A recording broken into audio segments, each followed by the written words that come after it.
Funding for this program is provided by. Additional funding provided by.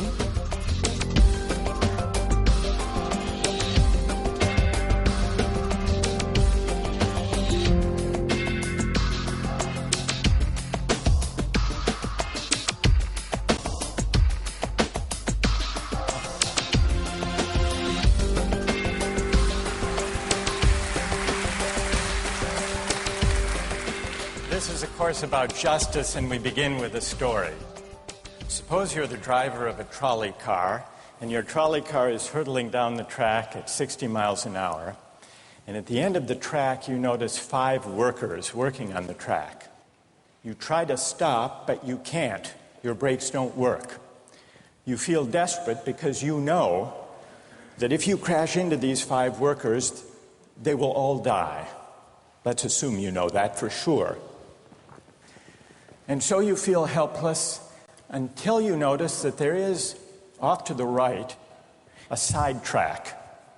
And at the end of that track, there's one worker working on the track.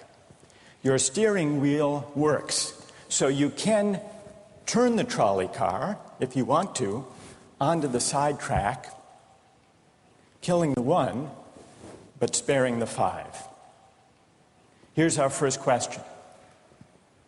What's the right thing to do? What would you do? Let's take a poll. How many would turn the trolley car onto the side track? Raise your hands. How many wouldn't? How many would go straight ahead? Keep your hands up, those of you who would go straight ahead. A handful of people would. The vast majority would turn. Let's hear first. Now we need to begin to investigate the reasons why you think it's the right thing to do. Let's begin with those in the majority who would turn to go onto the side track. Why would you do it? What would be your reason? Who's willing to volunteer a reason? Go ahead, stand up. Because it can't be right to kill 5 people when you can only kill 1 person instead. It wouldn't be right to kill 5 if you could kill 1 person instead. That's a good reason. That's a good reason. Who else? Does everybody agree with that reason? Go ahead. Well, I was thinking it's the same reason on 9/11. We regard the people who flew the plane into the Pennsylvania field as heroes because they chose to kill the people in the plane and not kill more people in big buildings. So the principle there was the same on 9/11. It's a tragic circumstance, but better to kill 1 and so that 5 can live? Is that the reason most of you had, those of you who would turn? Yes? Let's hear now from those in the minority, those who wouldn't turn. Yes? Well, I think that's the same type of mentality that justifies genocide and totalitarianism.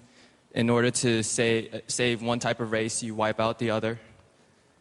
So what would you do in this case? You would, to avoid the horrors of genocide, you would crash into the 5 and kill them? Presumably, yes. Yeah. Okay, who else? That's a brave answer. Thank you. Let's consider another trolley car case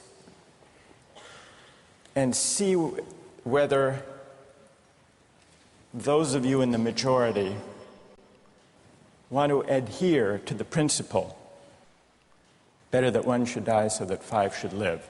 This time you're not the driver of the trolley car, you're an onlooker. You're standing on a bridge overlooking a trolley car track. And down the track comes a trolley car. At the end of the track are 5 workers. The brakes don't work. The trolley car is about to careen into the 5 and kill them. And now, you're not the driver. You really feel helpless until you notice Standing next to you,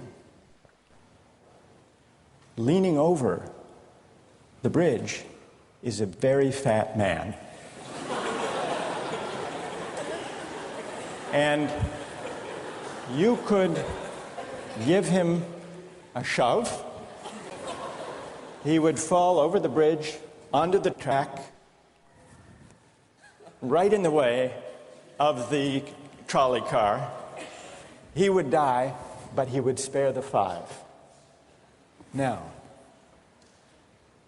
how many would push the fat man over the bridge? Raise your hand. How many wouldn't? Most people wouldn't. Here's the obvious question. What became of the principle? Better to save 5 lives even if it means sacrificing 1. What became of the principle that almost everyone endorsed in the first case? I need to hear from someone who was in the majority in both cases. How do you explain the difference between the two? Yes. The second one, I guess, involves an active choice of pushing the person down, which I guess that person himself would otherwise not have been involved in this situation at all. And so to choose on his behalf, I guess, to involve him in something that he otherwise would have escaped is, I guess, more than what you have in the first case, where the 3 parties, the driver and the 2 sets of workers, are already, I guess, in the situation. But the guy working, the one on the track off to the side, he didn't choose to sacrifice his life any more than the fat man did he? That's true, but he was on the tracks. And you... This guy was on the bridge. Go ahead, you can come back if you want. All right, it's a hard question. All right, you did well. You did very well. It's a hard question.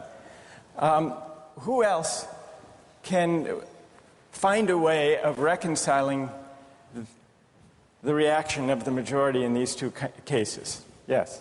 Well, I guess in the first case, where you have the 1 worker and the 5, it's choice between those 2, and you have to make a certain choice, and people are going to die because of the trolley car, not necessarily because of your direct actions. The trolley car is a runaway thing, and you're making a split-second choice, whereas pushing the fat man over is an actual act of murder on your part. You have control over that, whereas you may not have control over the trolley car. So I think it's a slightly different situation. All right, who has a reply? No, that's good. Who has a way? Who wants to reply? Is that a way out of this? I don't think that's a very good reason, because you choose to... It's either way you have to choose who dies, because you either choose to turn and kill the person, which is an active conscious thought to turn, or you choose to push the fat man over, which is also an active conscious action. So either way you're making a choice. Do you want to reply? Well, I'm not really sure that that's the case. It just still seems kind of different, the act of actually pushing someone over onto the tracks and killing him. You are actually killing him yourself. You're pushing him with your own hands. You're pushing him. And that's Right. different than steering something that is going to cause death into another... You know, it doesn't good. really sound right saying it now. No, it's good. But I'm up here. It's good. What's your name? Andrew. Andrew. Let me ask you this question, Andrew. Yes. Suppose, standing on the bridge next to the fat man, I didn't have to push him. Suppose he were standing over a trap door that I could open by turning a steering wheel like that.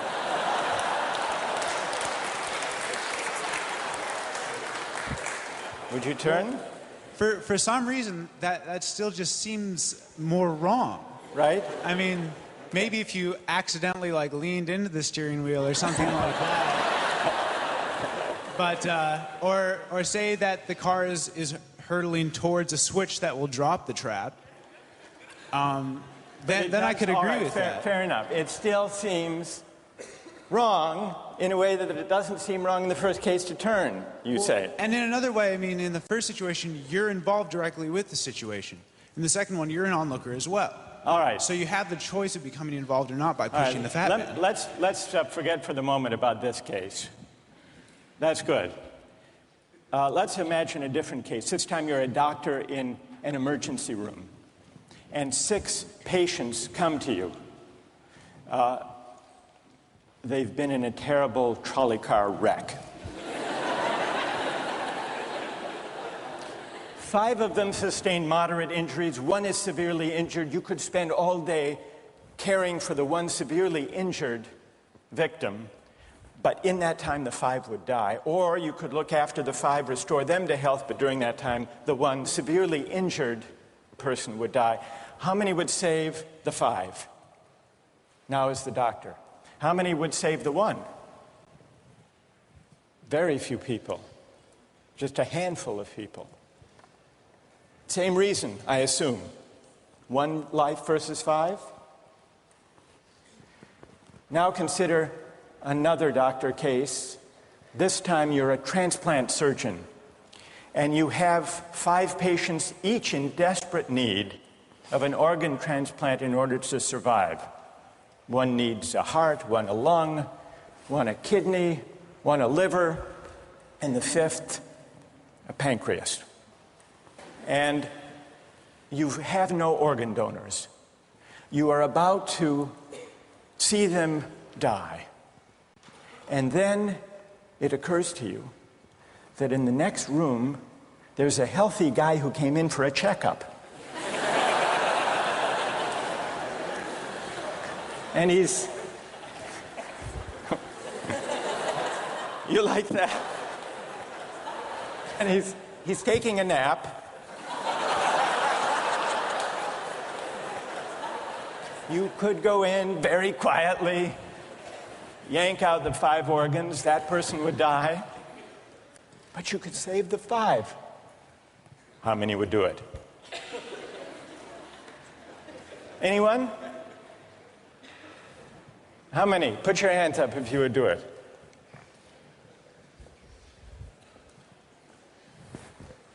Anyone in the balcony? You would? Be careful, don't lean over too much. What? How many wouldn't? All right. What do you say? Speak up in the balcony, you who would yank out the organs. Why? I'd actually like to explore a slightly alternate possibility of just taking the 1 of the 5 who needs an organ who dies first, and using their 4 healthy organs to save the other 4. That's a pretty good idea. That's a great idea, except for the fact that you just wrecked the philosophical point. Well, let's step back from these stories and these arguments to notice a couple of things about the way the arguments have begun to unfold. Certain moral principles have already begun to emerge from the discussions we've had. And let's consider what those moral principles look like. The first moral principle that emerged in the discussion said the right thing to do, the moral thing to do, depends on the consequences that will result from your action. At the end of the day, better that 5 should live, even if 1 must die. That's an example of consequentialist moral reasoning. Consequentialist moral reasoning locates morality in the consequences of an act, in the state of the world that will result from the thing you do. But then we went a little further, we considered those other cases, and people weren't so sure about consequentialist moral reasoning. When people hesitated to push the fat man over the bridge or to yank out the organs of the innocent patient, people gestured toward reasons having to do with the intrinsic quality of the act itself. Consequences be what they may. People were reluctant. People thought it was just wrong, categorically wrong, to kill a person, an innocent person, even for the sake of saving 5 lives. At least people thought that in the second version of each story we considered. So this points to a second categorical way of thinking about moral reasoning. Categorical moral reasoning locates morality in certain absolute moral requirements, certain categorical duties and rights, regardless of the consequences. We're going to explore in the days and weeks to come the contrast between consequentialist and categorical moral principles. The most influential example of consequential moral reasoning is utilitarianism, a doctrine invented by Jeremy Bentham, the 18th century English political philosopher. The most important philosopher of categorical moral reasoning is the 18th century German philosopher Immanuel Kant. So we will look at those two different modes of moral reasoning, assess them, and also consider others. If you look at the syllabus, you'll notice that we read a number of great and famous books. Books by Aristotle, John Locke, Immanuel Kant, John Stuart Mill, and others. You'll notice, too, from the syllabus that we don't only read these books. We also take up contemporary political and legal controversies that raise philosophical questions. We will debate equality and inequality, affirmative action, free speech versus hate speech, same-sex marriage, military conscription, a range of practical questions. Why? Not just to enliven these abstract and distant books, but to make clear, to bring out what's at stake in our everyday lives, including our political lives, for philosophy. And so we will read these books, and we will debate these issues, and we'll see how each informs and illuminates the other. This may sound appealing enough, but here I have to issue a warning. And the warning is this: to read these books in this way, as an exercise in self-knowledge, to read them in this way carries certain risks. Risks that are both personal and political. Risks that every student of political philosophy has known. These risks spring from the fact that philosophy teaches us and unsettles us by confronting us with what we already know. There's an irony. The difficulty of this course consists in the fact that it teaches what you already know. It works by taking what we know from familiar, unquestioned settings and making it strange.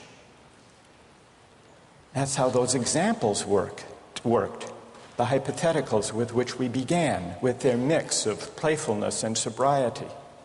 It's also how these philosophical books work. Philosophy estranges us from the familiar, not by supplying new information, but by inviting and provoking a new way of seeing.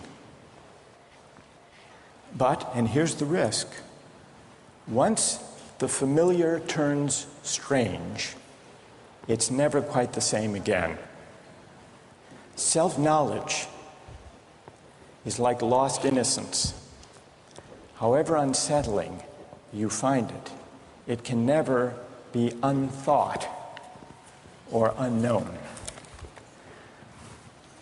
What makes this enterprise difficult, but also riveting, is that moral and political philosophy is a story,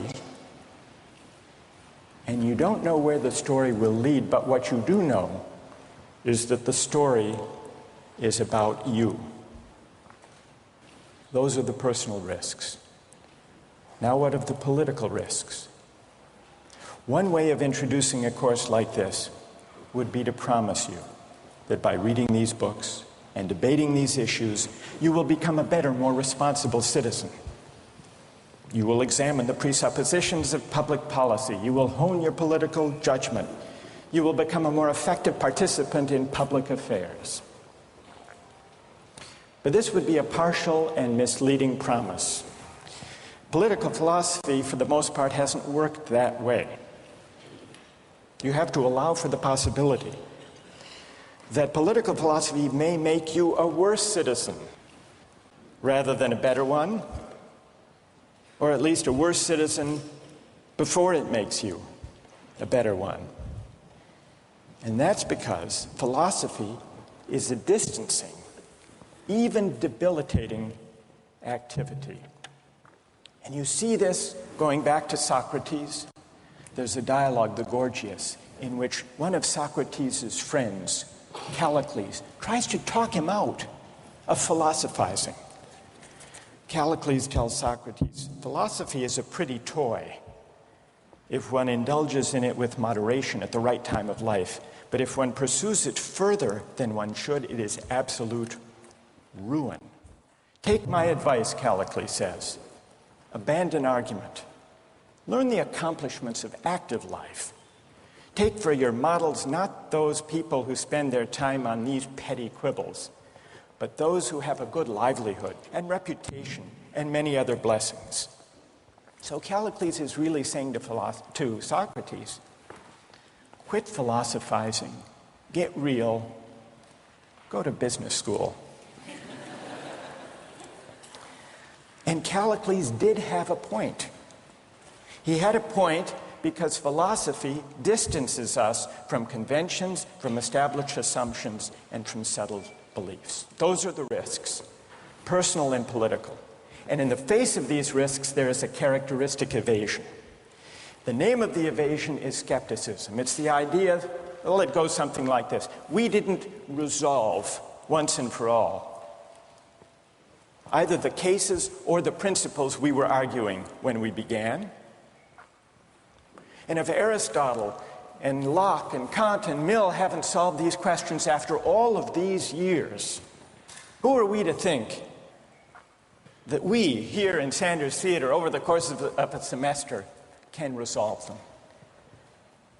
And so maybe it's just a matter of each person having his or her own principles and there's nothing more to be said about it.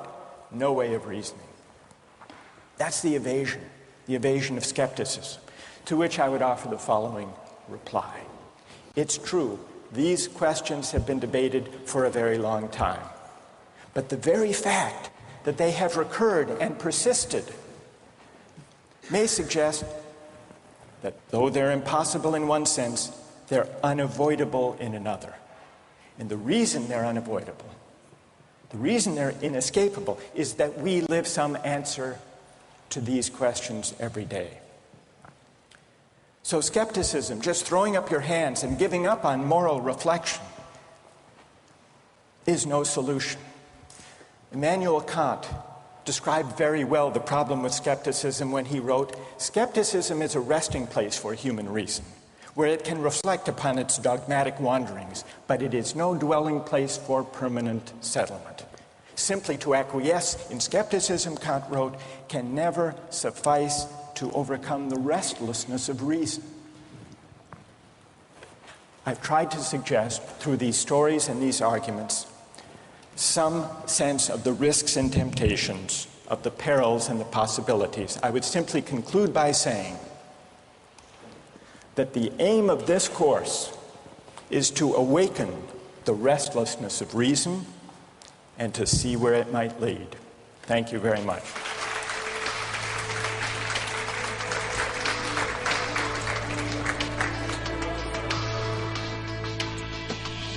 Like, in a situation that desperate, you have to do what you have to do to survive.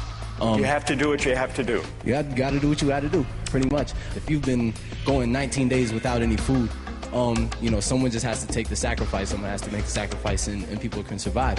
All right, that's good. What's your name? Marcus. Marcus. What do you say to Marcus?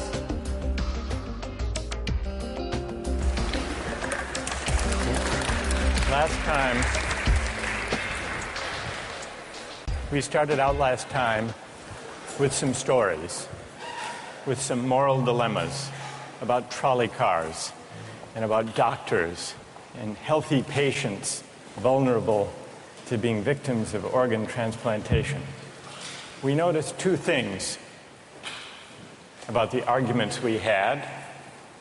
One had to do with the way we were arguing. We began with our judgments in particular cases. We tried to articulate the reasons or the principles lying behind our judgments. And then, confronted with a new case, we found ourselves re-examining those principles, revising each in the light of the other. And we noticed the built-in pressure to try to bring into alignment our judgments about particular cases and the principles we would endorse on reflection. We also noticed something about the substance of the arguments that emerged from the discussion.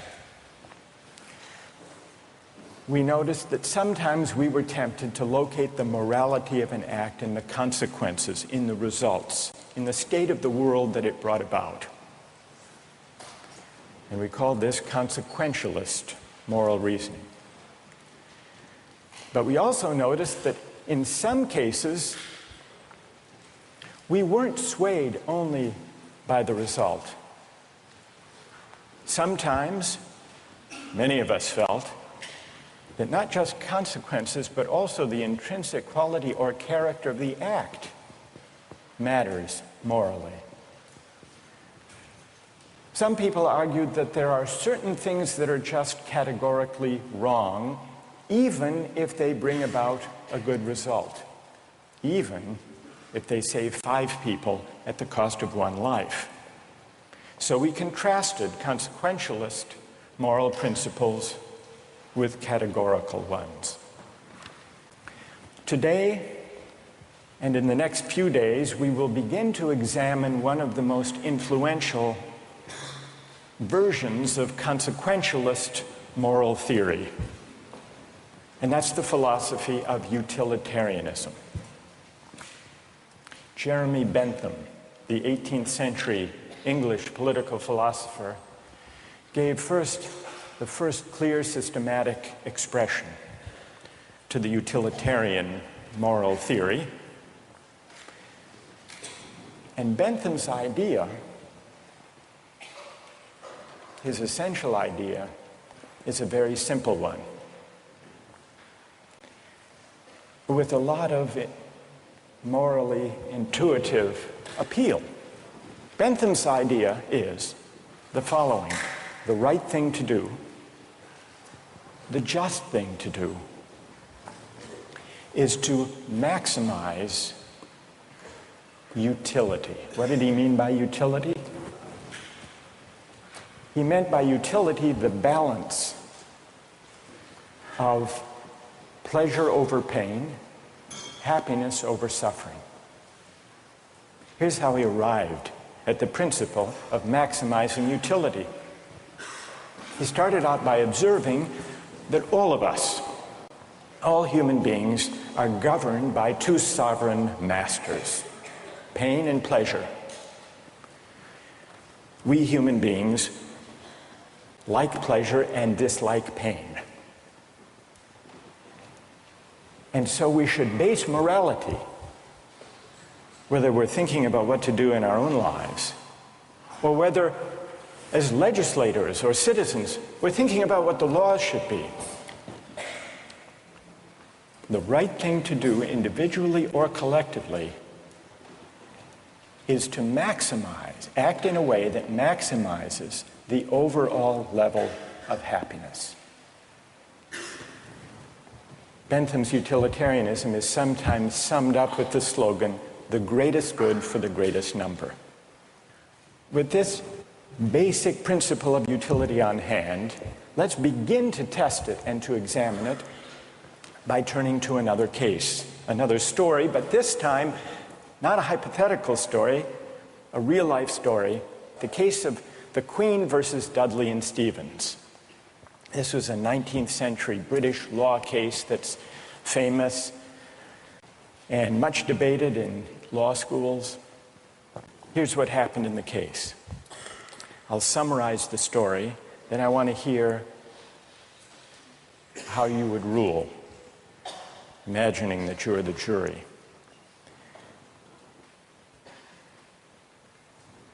A newspaper account of the time described the background. A sadder story of disaster at sea was never told than that of the survivors of the yacht Mignonette. The ship foundered in the South Atlantic, 1,300 miles from the Cape. There were 4 in the crew. Dudley was the captain. Stevens was the first mate. Brooks was a sailor. All men of excellent character, or so the newspaper account tells us. The 4th crew member was the cabin boy, Richard Parker, 17 years old. He was an orphan. He had no family. And he was on his first long voyage at sea. He went, the news account tells us, rather against the advice of his friends. He went in the hopefulness of youthful ambition, thinking the journey would make a man of him. Sadly, it was not to be. The facts of the case were not in dispute. A wave hit the ship, and the Mignonette went down. The 4 crew members escaped to a lifeboat. The only food they had were 2 cans of preserved turnips, no fresh water. For the first 3 days, they ate nothing. On the 4th day, they opened one of the cans of turnips and ate it. The next day, they caught a turtle. Together with the other can of turnips, the turtle enabled them to subsist for the next few days. And then for 8 days, they had nothing. No food, no water. Imagine yourself in a situation like that. What would you do? Here's what they did. By now, the cabin boy, Parker, is lying at the bottom of the lifeboat in the corner because he had drunk seawater against the advice of the others, and he had become ill, and he appeared to be dying. So on the 19th day, Dudley, the captain, suggested that they should all have a lottery, that they should draw lots to see who would die to save the rest. Brooks refused. He didn't like the lottery idea. We don't know whether this was because he didn't want to take the chance or because he believed in categorical moral principles. But in any case, no lots were drawn. The next day, there was still no ship in sight, so Dudley told Brooks to avert his gaze, and he motioned to Stevens that the boy Parker had better be killed. Dudley offered a prayer. He told the boy his time had come, and he killed him with a penknife, stabbing him in the jugular vein. Brooks emerged from his conscientious objection to share in the gruesome bounty. For 4 days, the 3 of them fed on the body and blood of the cabin boy. True story. And then they were rescued. Dudley describes their rescue in his diary with staggering euphemism, quote, "On the 24th day, as we were having our breakfast, a ship appeared at last. The 3 survivors were picked up by a German ship. They were taken back to Falmouth in England, where they were arrested and tried. Brooks turned state's witness. Dudley and Stevens went to trial. They didn't dispute the facts. They claimed they had acted out of necessity. That was their defense. They argued, in effect, better that one should die so that 3 could survive. The prosecutor wasn't swayed by that argument. He said murder is murder, and so the case went to trial. Now imagine you are the jury, and just to simplify the discussion, put aside the question of law, and let's assume that you as the jury are charged with deciding whether what they did was morally permissible or not. How many would vote not guilty, that what they did was morally permissible?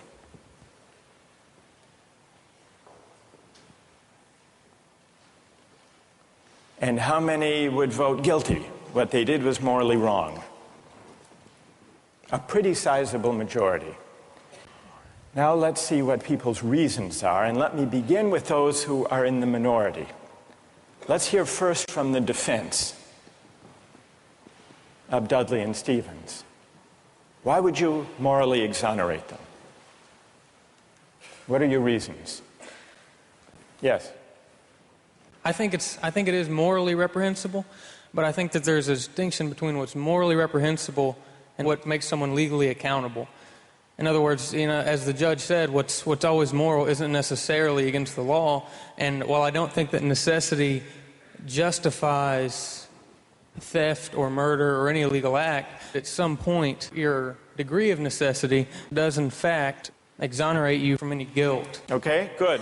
Other defenders, other voices for the defense. Moral justifications for what they did. Yes? All right, thank you. I just feel like in a situation that desperate, you have to do what you have to do to survive. You have to do what you have to do. You got to do what you got to do, pretty much. If you've been going 19 days without any food, someone just has to take the sacrifice. Someone has to make the sacrifice, and people can survive. Right. And furthermore, from that, let's say they survive, and then they become productive members of society who go home and start like a million charity organizations and this and that and this and that. I mean, they benefit everybody in the end. Yeah. So, I mean, I don't know what they did afterwards. They might have gone and kill more people, whatever. But what? What if they went home and they turned out to be assassins? What if they weren't going home and turned out to be assassins? Well, you'd want to know who they assassinated. That's true, too. That's fair. That's fair. Okay. I want to know who they assassinated. All right, that's good. What's your name? Marcus. Marcus. All right. We've heard a defense, a couple of voices for the defense. Now we need to hear from the prosecution. Most people think what they did was wrong. Why? Yes. One of the first things that I was thinking was, if they haven't been eating for a really long time, maybe they're mentally affected, and so then that could be used as a defense, a possible argument that they weren't in the proper state of mind, they weren't making decisions they might otherwise be making, and if that's an appealing argument that you have to be in an altered mindset to do something like that, it suggests that people who find that argument convincing do think that they were acting immorally. But I want to know what you think. You defend them. You vote to convict, right? Yeah, I don't think that they acted in a morally appropriate way. And why not? What do you say? Here's Marcus. He just defended them. He said, you heard what he said. Yes. Yes. That you've got to do what you've got to do in a case like that. Yeah. What do you say to Marcus? That there's no situation that would allow human beings to take the idea of fate or the other people's lives in their own hands, that we don't have that kind of power. Good. Okay. Thank you. And what's your name? Britt. Britt? Yes. Okay. Who else? What do you say? Stand up. I'm wondering if Dudley and Stephen had asked for Richard Parker's consent in, dying, if that would that exonerate them from an act of murder, and if so, is that still morally justifiable? That's interesting. All right, consent. Wait, hang on. What's your name? Kathleen. Kathleen says, suppose they had asked, what would that scenario look like? So in the story, Dudley is there, penknife in hand, but instead of the prayer, or before the prayer, he says, Parker, would you mind?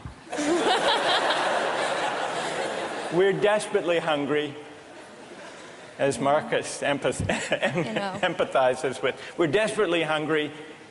You're not going to last long anyhow. Yeah. You can be a martyr. Would you be a martyr? Yeah. How about it, Parker?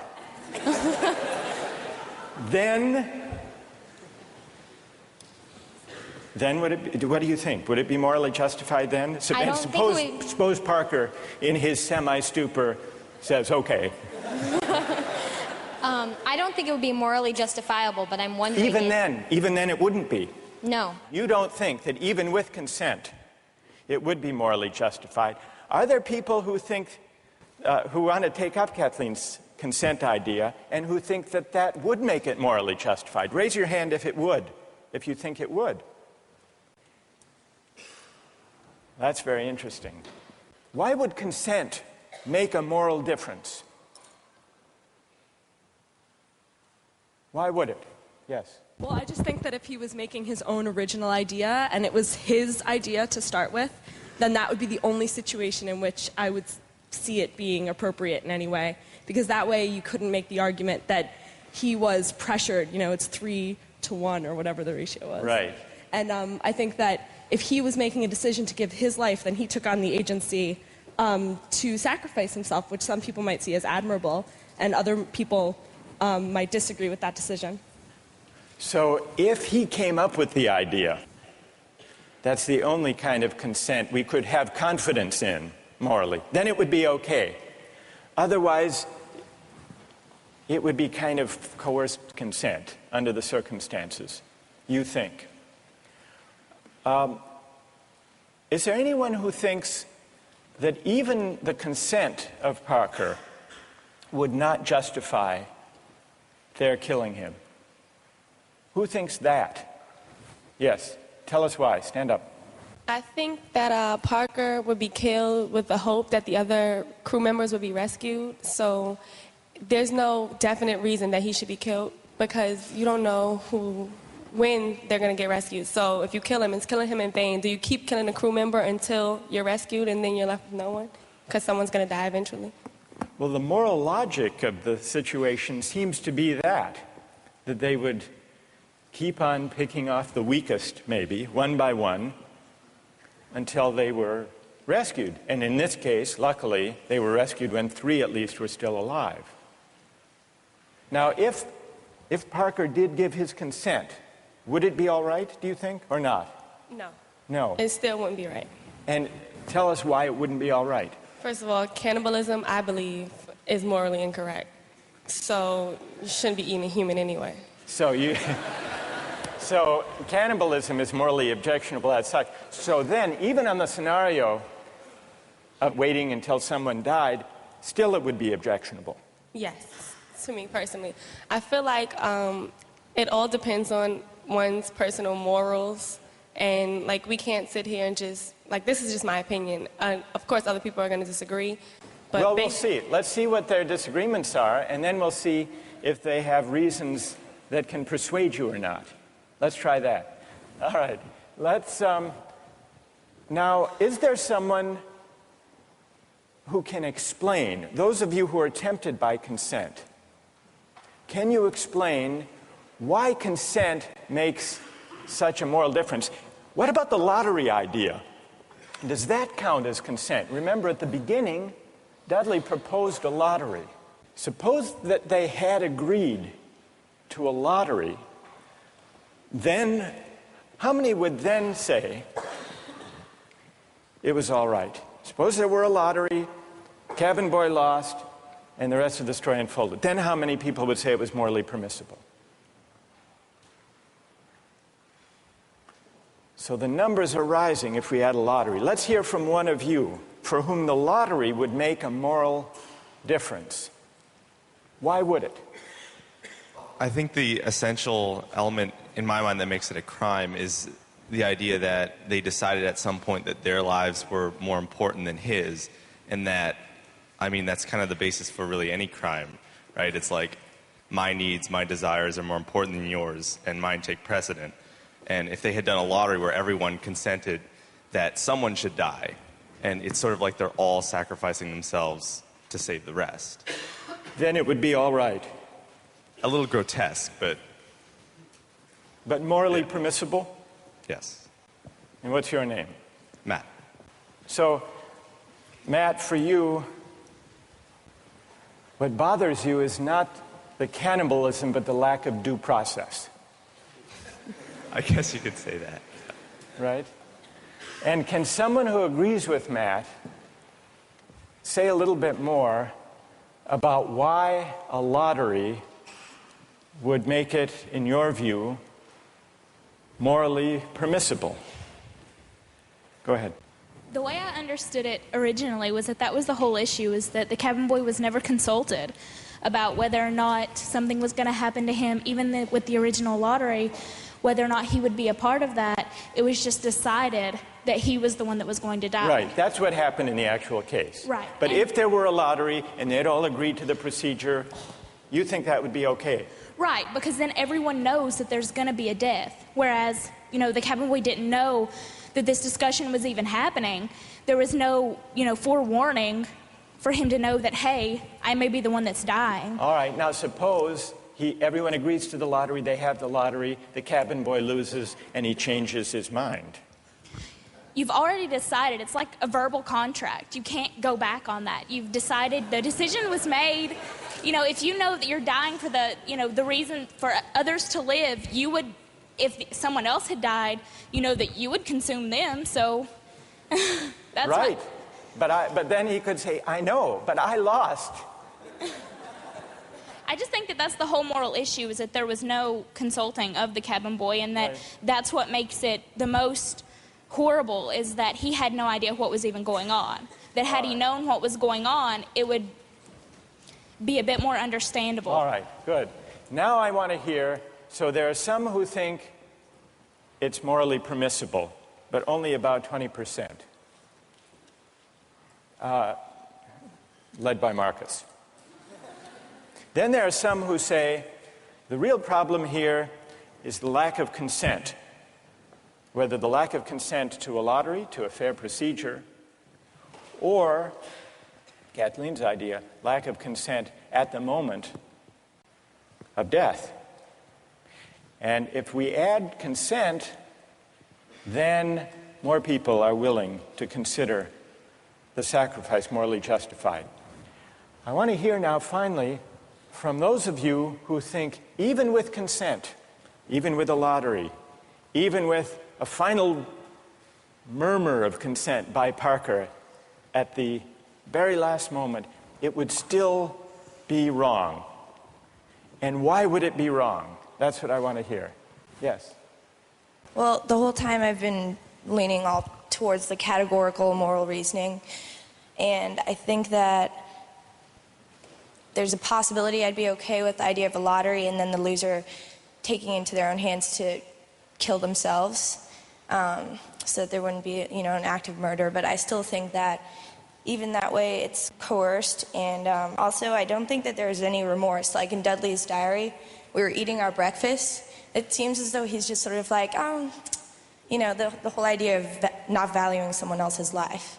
So that makes me feel like I have to take the categorical. You want to throw the stand. book at him when he lacks remorse or a sense of having done anything wrong. Right. So, all right, good. Any other defenders of who say it's just categorically wrong, with or without consent? Yes, stand up. Why? I think undoubtedly the way our society is shaped, murder is murder. Murder is murder in every way, and our society looks at murder down on it in the same light, and I don't think it's any different in any case. Good. Let me ask you a question. There were 3 lives at stake versus 1. Okay. The cabin boy, he had no family, he had no dependents. These other 3 had families back home in England, they had dependents, they had wives and children. Think back to Bentham. Bentham says we have to consider the welfare, the utility, the happiness of everybody. We have to add it all up. So it's not just numbers 3 against 1. It's also all of those people at home. In fact, the London newspaper at the time and popular opinion sympathized with them, Dudley and Stevens.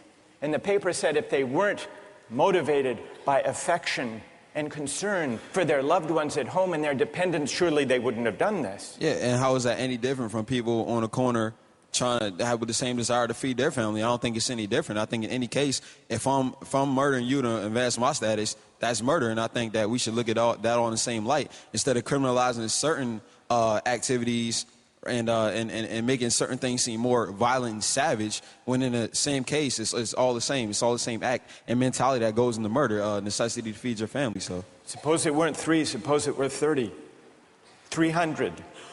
1 life to save 300. Or in wartime, 3,000. Suppose the stakes are even bigger. Suppose the stakes are even bigger. I think it's still the same deal. you think Bentham is wrong to say the right thing to do is to add up the collective happiness? You think he's wrong about that? I don't think he's wrong, but I think murder is murder in any case. Yeah, well, then Bentham has to be wrong. If you're right, he's wrong. Okay, then he's wrong. All right. Right. Thank you. Well done. All right, let's step back from this discussion and notice how many objections have we heard to what they did. We heard some defenses of what they did. The defenses had to do with necessity, their dire circumstance, and, implicitly at least, the idea that numbers matter. And not only numbers matter, but the wider effects matter. Their families back home, their dependents. Parker was an orphan. No one would miss him. So if you add up, if you try to calculate the balance of happiness and suffering, you might have a case for saying what they did was the right thing. And then we heard at least 3 different types of objections. We heard an objection that said, what they did was categorically wrong. Mike here at the end, categorically wrong. Murder is murder, it's always wrong, even if it increases the overall happiness of society. A categorical objection. But we still need to investigate why murder is categorically wrong. Is it because even cabin boys have certain fundamental rights? And if that's the reason, where do those rights come from, if not from some idea of the larger welfare or utility or happiness? Question number 1. Others said a lottery would make a difference. A fair procedure, Matt said.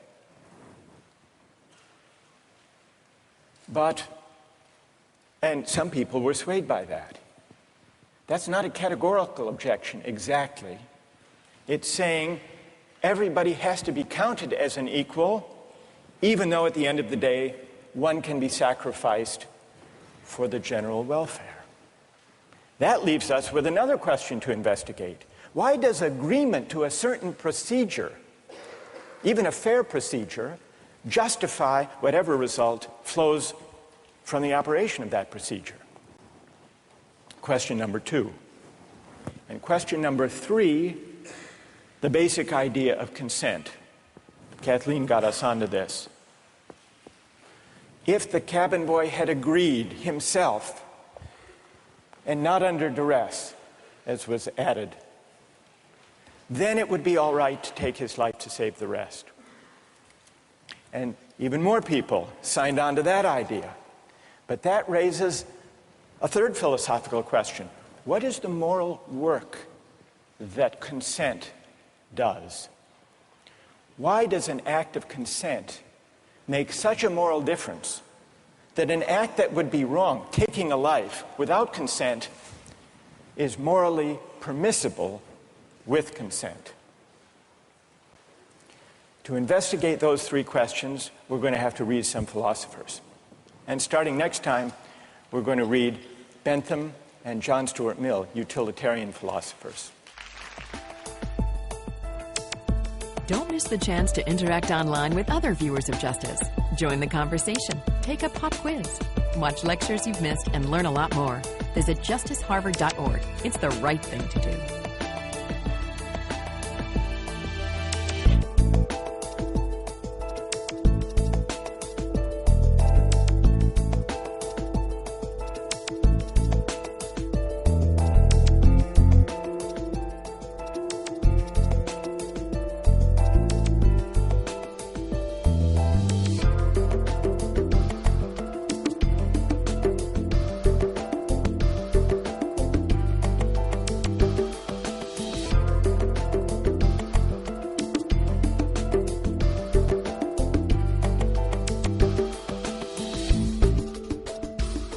Funding for this program is provided by...